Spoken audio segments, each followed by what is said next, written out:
Hello guys, അപ്പോൾ ചെമ്പനീർ പൂവിലെ ഏറ്റവും കൂടുതൽ ഫാൻസ് ഉള്ള ഒരാളെ ഞാൻ കാണിക്കാൻ പോകുന്നത്. ഞെട്ടരുതാരും. ഹായ്. ശരത്ത് എല്ലാവർക്കും അറിയാലോ അല്ലേ, എൻ്റെ അനിയൻ. അതെ, എൻ്റെ ചേച്ചിയാണ് കേട്ടത്. പക്ഷെ റിയൽ ലൈഫിൽ ഇത് ചേട്ടൻ, ഞാൻ അനിയത്തി. നിനക്ക് എത്ര വയസ്സുണ്ട്? 22. ഇവൻ എന്നെക്കാട്ടി നല്ല മൂത്തയാണ് ഗൈസ്. എന്നെക്കാട്ടി ഒരു 5-6 വയസ്സ് മൂത്ത. പക്ഷെ കണ്ടാൻ തോന്നില്ല അല്ലേ? കണ്ടു കഴിഞ്ഞാല് കാസ്റ്റിംഗിൽ എങ്ങനെയാണ് ചെയ്തത്? എടാ, ഇൻസ്റ്റാഗ്രാമില് എനിക്ക് എങ്ങനെയാ സിപിന്റെ അവന്റെ കൊടുത്തു സിപിന്റെ മെസ്സേജുകളൊക്കെ വരാറുണ്ട്. ഒരുപാട് ഗേൾസ് മാത്രമല്ല കേട്ടോ, എല്ലാവരും അയക്കാറുണ്ട്. നമ്മുടെ സീരിയലിനെ പറ്റിയൊക്കെ എല്ലാവരും നല്ല അഭിപ്രായമാണ്. കല്യാണാലോചനയൊക്കെ ആയിരുന്നു കേട്ടു. ഒരു കേസ് ഇടയ്ക്ക് ഞങ്ങളുടെ ഇത് കട്ടായി പോയി. അപ്പൊ സായി പറയൂ കല്യാണത്തെ പറ്റി 2 വാക്ക് പറ. ഞാൻ 4 ഇതാണ് നമ്മുടെ നായകൻ. എനിക്കാണ് വാക്കുകൾ ഇവനെ കുറിച്ച് കൂടുതൽ പറയാനുള്ളത്. അല്ല, നിന്നെ കുറിച്ച്. എന്നെ പറ്റിയോ? അതെ, എന്നെ പറ്റി എല്ലാവർക്കും. ഇതിനെ കുറിച്ച് നാട്ടുകാർ മൊത്തം അറിയണം. സംഭവം ചെമ്പനി ഇപ്പോൾ ഒരു ആണ്ടിൽ ഒരിക്കലും ഇവനെ തേടിയാണ് ആരാധകരുടെ കുംഭകോണം എന്ന് പറഞ്ഞ പോലെ. അതാണ് ഇവൻ. ആരാധകരിങ്ങനെ ഒഴുകുകയാണ്. എനിക്കും അതെ അതെ ഈ എല്ലാ കാറ്റഗറിയും കല്യാണ ആരാധന വെച്ച് എനിക്ക് വരുന്ന മെസ്സേജ് എത്രയാണെന്നറിയാം. നീ നിന്റെ പേര് പറഞ്ഞു, നിന്റെ പേരും പറഞ്ഞു തന്നെ വരുന്നത്. ഒരു ചെക്കനെ കിട്ടാനുണ്ടോ എന്ന് ചോദിച്ചാൽ കുറെ ആൾ മെസ്സേജ് അയക്കും. ഞങ്ങളൊക്കെ ഉദ്ദേശിച്ചത് നീ ഒരു നല്ലൊരു മെച്യൂർഡ് ആയിട്ടുള്ള ആളാന്നാ. അവർക്കതറിയില്ലല്ലോ. പാവം കുട്ടികൾ ജീവിച്ചു പോട്ടെ. അപ്പൊ ഞാൻ നൈസായിട്ട് അത് ഒഴിവാക്കി വിട്ടിട്ടുണ്ട്. പിന്നെ ഇവന് കല്യാണം കഴിക്കണ്ട എന്നാണ് ആഗ്രഹം. ഇങ്ങനെ ജീവിച്ചാൽ മതി. ആണോ? അതെ, അറിയില്ലായിരുന്നു. ആണോ ചേട്ടാ? എന്റെ കണക്ക് വെച്ചിട്ട് അങ്ങനെയാണെന്നാണ് തോന്നുന്നത്. അതെ അതെ അതെ എന്താ സംഭവം എന്ന് പറഞ്ഞാല് അവൻ ലിവിങ് ടുഗദർ ആണ് ഇഷ്ടം. താലി കെട്ടണം എന്ന് ആഗ്രഹമൊന്നുമില്ല. കഴിഞ്ഞാ മതി. ഇത് ചേട്ടന്റെ കാര്യങ്ങളല്ലേ പറയണത്? നിന്റെ തന്നെ പറയണേ. ഒരു ദിവസം ഞാൻ എന്താണ് ലിവിങ് ടുഗദർ എന്നാലോ?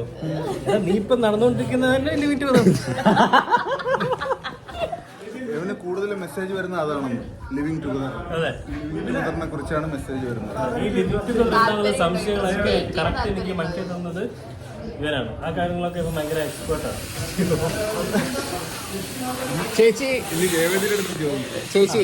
ചേച്ചിക്കാണ് എന്നെ പറ്റിയ കൂടുതൽ അറിയുള്ളൂ. അതെ അതെ,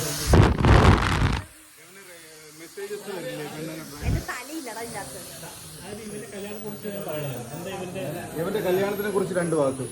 ഇതിന്റെ കല്യാണത്തിനെ കുറിച്ച് 2 വാക്കോ? കല്യാണം കഴിഞ്ഞില്ലല്ലോ. ഇവൻ ആദ്യം ഒരു പെണ്ണ് കാണാൻ പോയില്ല. അതിനു മുന്നേ തന്നെ എനിക്ക് എന്ത് വന്നു, അന്വേഷണം വന്നു ഇവനെ കുറിച്ച്. കണ്ടോ ഞാൻ പറഞ്ഞ പോലെ തന്നെ മെസ്സേജ് എന്റെ ഫോണിൽ ഇപ്പോഴും കിടക്കുന്നുണ്ട്. ഞാൻ അത് ഡിസ്ക്ലോസ് ചെയ്യാൻ ഞാൻ ആഗ്രഹിക്കുന്നില്ല. അതുപോലെയാണ് ഞാൻ ഇവനെ കുറിച്ച് പറഞ്ഞു കൊടുത്തിരിക്കുന്നത്. ഞാൻ തനിക്ക് ചാറ്റ് കാണിച്ചു തന്നില്ല? ഓഫ് കോഴ്സ് എനിക്ക് ചാറ്റ് കാണിച്ചു തന്നു.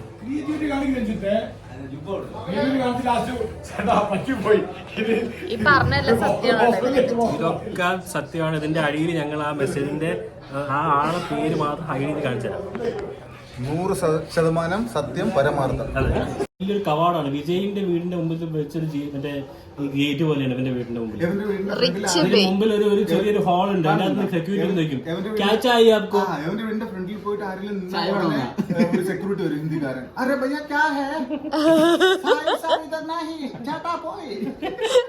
റിച്ച് ഗായാണ്. വീട്ടിലെ BMW ബെൻസ് ഓടി. പിന്നെ ഡിഫൻഡർ മേടിച്ചില്ല ഇപ്പൊ ഇടയ്ക്ക്. ഡിഫൻഡർ സ്വന്തമായിട്ട് മേടിച്ചു. അച്ഛന് ബിസിനസ്. അതെ, 2 ഫാം ഉണ്ട്. റിസർവ് ബാങ്ക് 3 തിരുവനന്തപുരത്തിന് 2 ബ്രാഞ്ച്. Museum secretary. അമ്പാനിയേക്കാളല്ല, ഇവനേക്കാൾ അമ്പാനി ഒരിക്കലും വരില്ല ഞാൻ പറയും. പക്ഷെ ഇവൻ ഈ കഴിഞ്ഞ നിങ്ങൾക്ക് സുഹൃത്തുക്കളെ നിങ്ങൾ അറിയേണ്ട വേറെ മറ്റൊരു കാര്യമുണ്ട്. എന്താ വെച്ചാല് ഇപ്പൊ കടലിൽ മുങ്ങിപ്പോയി ഷിപ്പും അതിലുണ്ടാകുന്ന കണ്ടെയ്നർക്ക് ആരെന്ന ചോദ്യമുണ്ട്. അതിന് പുറത്തു വന്നിട്ടില്ല. അത് ചില ടീമിന്റെ KGF-ൽ മുങ്ങിപ്പോയ പോലെ കുറെ ഗോൾഡുകൾ കുറെ മുങ്ങിപ്പോയിട്ടുണ്ട്. അത് നിങ്ങൾക്ക് കിട്ടുവാണെങ്കിൽ തിരിച്ചു തരണം. തൃശ്ശൂർ ഞാൻ വന്നിട്ട് ആശാനെ വിളിച്ചു. ആശാൻ ഭയങ്കര ബിസി. റോൾസ് റോയ്സ് സർവീസ് ചെയ്യാൻ പോവാന്ന് പറഞ്ഞിട്ട് അതുകൊണ്ട് പോയേക്കുവായിരുന്നു. അപ്പൊ അത് കഴിഞ്ഞ് തിരിച്ച് വരും തന്നെ പറഞ്ഞത്. പക്ഷെ റോൾസ് റോയ്സിന് അവിടെ എന്തോ പണി കിട്ടിയപ്പോൾ അതങ്ങോട്ട് മാറ്റി വെച്ച് അച്ഛൻ പറഞ്ഞു ഡിഫൻഡർ എടുത്തിട്ട് പൊക്കോ, അതാണ് എനിക്ക് കുറച്ചുകൂടി സ്യൂട്ടബിൾ എന്ന്. അപ്പൊ ഇവൻ പറഞ്ഞു അത് എനിക്കിപ്പോ വേണ്ട, അത് ഏട്ടൻ എവിടെയോ പുറത്ത് എവിടെയോ പോകണം, കപ്പലണ്ടി വാങ്ങിക്കാൻ പോകണം, അപ്പൊ അതിന് ആ വണ്ടി അവൻ ഉപയോഗിക്കണം എന്ന് പറഞ്ഞു. പിന്നെ ഇവന് പോകാനുള്ളത് ഒരു BMW ഒരു വണ്ടിയാണ്. പിന്നെ അതങ്ങനെ ഇടയ്ക്ക് എടുക്കുള്ളൂ. പിന്നെ BMW ടൈഗർ ഉണ്ട്, അത് ഇടയ്ക്കിടയ്ക്ക് എടുക്കും. അത് പിള്ളേരൊക്കെ ഈ മറ്റേ പാവപ്പെട്ട കുട്ടികൾ മറ്റേ ടയർ വിട്ട് നടക്കുന്ന സമയത്തൊക്കെ ഇവൻ പിള്ളേർക്ക് കൊടുക്കുക BMW ടൈഗർ ബൈക്ക് ഓടിച്ചോന്നൊക്കെ പറഞ്ഞ് കൊടുക്കും. അത് അവൻ ചുമ്മാ ശീലമാന്നേ. അതെ അതെ, അവരും ജീവിക്കട്ടെ. പിന്നെ അവന്റെ ഫാം ഉണ്ട്, ഫാമിൽ പോണം. പക്ഷെ ഒരു കാര്യമുള്ളൂ കേട്ടാ, അവിടെ റേഞ്ച് ഇല്ല. കാര്യം എന്താ വെച്ചാൽ എവനെ വിളിച്ചാ ഫോൺ എടുക്കില്ല. ഹലോ ഗൈസ്, അപ്പോൾ നമുക്ക് ശരത്തിനെ പറ്റിയുള്ള അഭിപ്രായം നമുക്ക് നമ്മുടെ അമ്മയോട് ചോദിച്ചു നോക്കാം. എന്താ പറയാ, അമ്മയോട് ചോദിക്കാം. ശരത്തിനെ പറ്റിയുള്ള അഭിപ്രായം എന്താ? ചെമ്പനീർ പൂവിൻ്റെ ലൊക്കേഷനിൽ ആദ്യമായിട്ട് നമുക്ക് ഗ്രൂമിങ് ഉണ്ടായിരുന്നു, ഓഡിഷനും ഗ്രൂമിങ് ഒക്കെ ഉണ്ടായിരുന്നു. അന്നാണ് ഞാൻ ശരത്തിനെ ആദ്യമായിട്ട് പരിചയപ്പെട്ടത്. പക്ഷേ നമ്മൾ ഫസ്റ്റ് ഡേ മുതൽ എന്താ എൻ്റെ ഏറ്റവും അടുത്ത് എൻ്റെ മോനെ പോലെ തന്നെ അങ്ങനെ ഒരു അടുപ്പമാണ് എനിക്ക് അവനുള്ളത്. അത്ര ക്യൂട്ടാണ്. എനിക്ക് അവനെ പറ്റി പറയുമ്പോൾ ഒരു ലൈഫിനെ പറ്റി ഒരു പ്രത്യേക ഔട്ട്ലുക്ക് ഉള്ളൊരു കുട്ടിയാണ്. അവന് കറക്റ്റായിട്ടൊരു ബോധമുണ്ട്, ഫോക്കസ് ഉണ്ട് ലൈഫിനെ പറ്റി. അപ്പം അങ്ങനത്തെ കുട്ടികളെ ഇന്നത്തെ കാലത്ത് കാണാൻ ബുദ്ധിമുട്ടാണ്. എൻ്റെ ഏറ്റവും പ്രിയപ്പെട്ട എൻ്റെ മകനാണ്. അതെ, ആ ശരത്തിന് കല്യാണം ആലോചിക്കുന്നുണ്ട്. അപ്പോൾ ഈ വീഡിയോ ഇട്ടിട്ട് വേണം നല്ല പ്രപ്പോസൽസ് ഒക്കെ കൊണ്ടുവരാൻ. നല്ല കുട്ടീനെ കിട്ടില്ലേ ശരത്തിന്? ശരത്തിന് നല്ല മോളെ കിട്ടും. ഓക്കെ. രഞ്ജിത്തേട്ടാ, നമ്മുടെ ശരത്തിനെ പറ്റിയുള്ള അഭിപ്രായം എന്താ? ശരത്തിനെ പറ്റി നല്ല അഭിപ്രായമാണ്. നല്ലൊരു പയ്യനാണ്.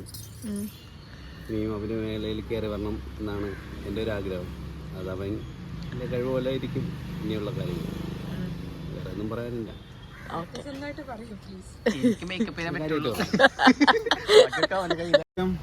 നല്ല പയ്യനാ. നമ്മളെ ഒരു 3ാമത്തെ എപ്പിസോഡ് തൊട്ടല്ലേടാ ഉണ്ട്. അപ്പോൾ ഇപ്പം 400 എപ്പിസോഡായി. ഇപ്പോഴും നല്ലൊരു അന്യനാണ്. പിന്നെ വർക്കിലൊക്കെ ഭയങ്കര കോൺസെൻട്രേഷനാണ്. എപ്പോഴും വന്നാലും അവൻ ആരുടെടുത്തും അങ്ങനെ മിണ്ടാറില്ല. ആദ്യമൊക്കെ കണ്ടപ്പോഴത്തേക്കും ഒരിടത്ത് മിണ്ടാതിരിക്കും. ഞാൻ പോയി സംസാരിച്ച് പിന്നെ ഇപ്പോൾ സുന്ദരനല്ലേ, പെമ്പിള്ളേരെല്ലാം അവൻ്റെ കൂടെ ഒന്നും നമുക്ക് നിൽക്കാൻ പറ്റില്ല. സച്ചിക്ക് പോലും, സച്ചിയെക്കാളും കൂടുതൽ ഫാൻസ് അവനാണ് ഉള്ളത്. ചെമ്പനീർ പൂവിൽ ഏറ്റവും കൂടുതൽ പെണ്ണുങ്ങളുടെ ഫാൻസ് ഉള്ളതാണ്. ആ ഒരു അസൂയ എല്ലാവർക്കും ഇവനോടൊത്ത്. നല്ല ഫാനാണ്.